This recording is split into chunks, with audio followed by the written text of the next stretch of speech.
आज मैं आपको बताने वाला हूँ सैमसंग यूआई के 5 कुछ ऐसे फीचर जो शायद ही आपको पता होंगे। तो जल्दी से शुरू करते हैं। शुरू करने से पहले हाय, मेरा नाम है हर्षिल और आप देख रहे हो H for Harshil YouTube channel. अगर मैं बात करूँ वन यूआई के बारे में तो वन यूआई 8 बहुत ही बढ़िया काम कर रहा है, बहुत ही स्टेबल तरीके से काम कर रहा है। और पता नहीं सैमसंग बट कैसे इन सारे फीचर्स को अच्छे तरीके से अपने फोन में इंटीग्रेट कर पा रहा है। वन बाय वन मैं सैमसंग के कुछ ऐसे फीचर्स आपको बताने वाला हूँ जो सैमसंग के हर एक फोन में आते हैं, चाहे बजट फोन हो या फ्लैगशिप फोन। पहला है गैलेक्सी इंटेलिजेंस। यहाँ पे गूगल ने सैमसंग के साथ इतने अच्छी तरीके से फोन में इंटीग्रेशन किया है कि आपको कुछ भी चाहिए रहेगा, कुछ भी एआई से पूछना है, असिस्टेंट से पूछना है तो पूरा एआई आपको मिलेगा और सारे आंसर्स आपको गूगल प्रॉपर तरीके से देगा। यहाँ पे हमें गूगल असिस्टेंट का सपोर्ट मिलता है। अगर मुझे कोई हेल्प चाहिए तो मैं साइड बटन दबा के गूगल असिस्टेंट का सपोर्ट ले सकता हूँ। यहाँ पे मैं कुछ भी पूछ सकता हूँ। अगर मेरी स्क्रीन के बारे में कुछ पूछना है, अगर मुझे कुछ सेटिंग में चेंजेस करना है तो यहाँ से मैं स्क्रीन गूगल के साथ शेयर कर सकता हूँ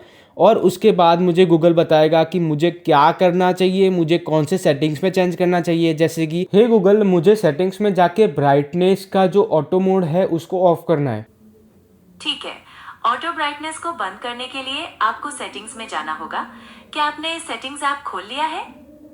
हाँ, सेटिंग्स ऐप्स खोल लिया है। बहुत अच्छे।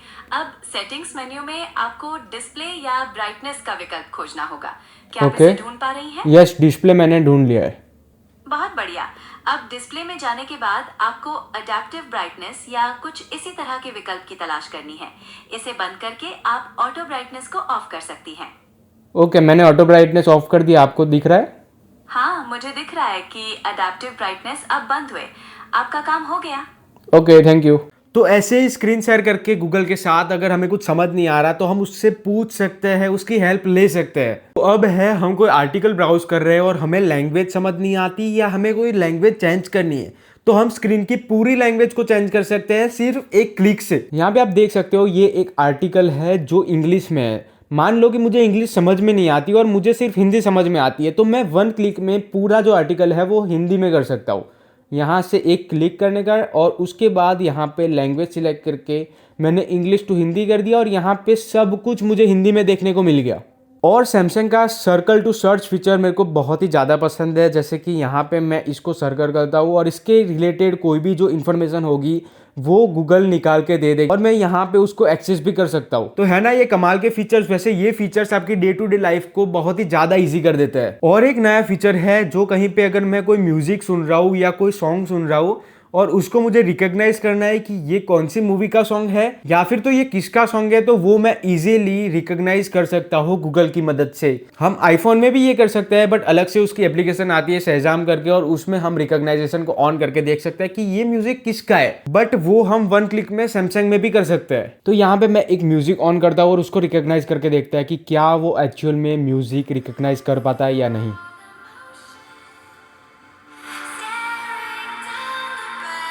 तो हमें यहाँ पे क्लिक करना है और यहाँ से म्यूज़िक को रिकॉग्नाइज करने के लिए क्लिक कर देता है। ओके, तो ये बहुत ही अच्छी तरीके से इसने रिकॉग्नाइज कर दिया और हमें यहाँ पे रिजल्ट निकाल के दे दिया कि यही सॉन्ग आप सुन रहे थे और इसी को रिकॉग्नाइज करना चाह रहे थे। तो जैसे कि आपने देखा सॉन्ग रिकॉग्नाइजेशन का फीचर बहुत ही बढ़िया तरीके से काम कर रहा है। सैमसंग के सारे फोन्स में आपको सिक्योर फोल्डर करके एक बहुत ही बढ़िया फीचर देखने को मिलता है जो एप्पल के फोन्स में भी आपको देखने को नहीं मिलता। मैं दिखाता हूँ आपको कि आप उसे कैसे बेहतर तरीके से यूज कर पाओगे। आपको सैमसंग का सिक्योर फोल्डर यहाँ पे नोटिफिकेशन पैनल में देखने को मिलेगा। यहाँ से आपको पहले ऑन करना होगा। यहाँ पे मैं सिक्योरिटी कोड डाल देता हूँ। जैसे ही हम यहाँ पे सिक्योरिटी कोड डालते हैं हमें एक्सेस मिल जाता है और अगर मैं इसके कैमरे से कोई फोटो खींचता हूँ, जैसे कि ये फोटो मैंने खींचा, ओके डन, तो मैंने एक फोटो खींचा है जो कि ये वाला है और अगर मैं ये फोटो को अगर मैं नेटिव गैलरी ऐप में जाके देखूँ तो मुझे वहाँ पे देखने नहीं मिलेगा, बट मैं सिर्फ उसको यहाँ पे सिक्योर फोल्डर की गैलरी में ही एक्सेस कर पाऊंगा। वैसे ही मुझे यहाँ पे कॉन्टैक्ट देखने को मिलता है। अगर कोई फाइल सेव करनी है तो वो फाइल भी यहाँ पे सेव कर सकता हूँ सिक्योरली। अगर मुझे कैलेंडर में कुछ सेव करना है तो वो भी कर सकता हूँ। सैमसंग पास में कुछ सेव करना है तो वो भी कर सकता हूँ। गूगल फोटोज़ में, और अगर मुझे कोई और भी एप्लीकेशंस इसमें डालनी है जैसे कि अमेजोन ऐड करना है तो अमेजोन को भी मैं ऐड कर सकता हूँ, और अलग आईडी से लॉगिन करके मैं अमेजोन को भी यूज़ कर सकता हूँ। और जब हम यहाँ से इसको ऑफ करते हैं नोटिफिकेशन से तो ये चला जाएगा, हाइड हो जाएगा। अगर टेक्निकली बात करें तो ये सिक्योर फोल्डर सिर्फ आपके फोन में रहता है, ना कि कोई क्लाउड स्टोरेज पे, और सैमसंग ने इसको नॉक्स टेक्नोलॉजी के अंडर सिक्योर करके रखा है। सो ये काफी ज्यादा सिक्योर है। नेक्स्ट फीचर है सैमसंग का एज पैनल, जो बहुत सारे लोगों को पता होगा बट कैसे उसको यूज करते हैं वो नहीं पता होगा, तो मैं आज दिखाता हूँ कैसे। पहले सेटिंग्स में आके डिस्प्ले में चले जाओ और वहां से आपको एज पैनल देखने को मिलेगा, उसको जाके अगर ऑफ है तो उसको ऑन कर दो। उसके बाद यहाँ पे पैनल्स में जाके एप्स है, पीपल्स है, टूल्स है, टास्क है, वेदर, और उसमें से जो भी आपको चाहिए एज पैनल में उसको आप यहाँ से ऑन कर सकते हो, ऐड कर सकते हो।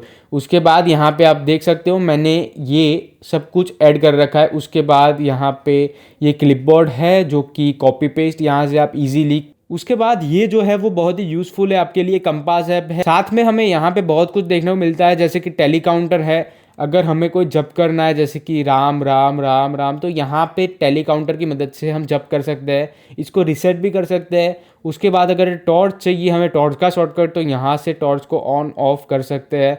उसके बाद हम सरफेस लेवल भी हम इससे चेक कर सकते हैं, और अगर हमें एक रूलर चाहिए तो यहाँ पे हमें रूलर भी देखने को मिल जाएगा सेंटीमीटर और इंच में। उसके बाद यहाँ पे आपको कुछ नंबर्स के शॉर्टकट मिल जाएंगे, उसको आप एडिट करके और भी नंबर्स ऐड कर सकते हो। वैसे सैमसंग में ऐसे बहुत सारे फीचर्स हैं जिसको डे टू डे लाइफ में यूज करके आप अपनी लाइफ को इजी बना सकते हो। वैसे एक और भी फीचर है जिसको करने के बाद आपको ऐसे ही वीडियोस देखने को मिलेंगे। तो अगर आपको ये वीडियो पसंद आए तो जल्दी से जाके चैनल को सब्सक्राइब कर दो और सारी नोटिफिकेशन को ऑन कर दो। तो आज के इस वीडियो में बस इतना ही, मिलते हैं नेक्स्ट वीडियो में, बाय बाय।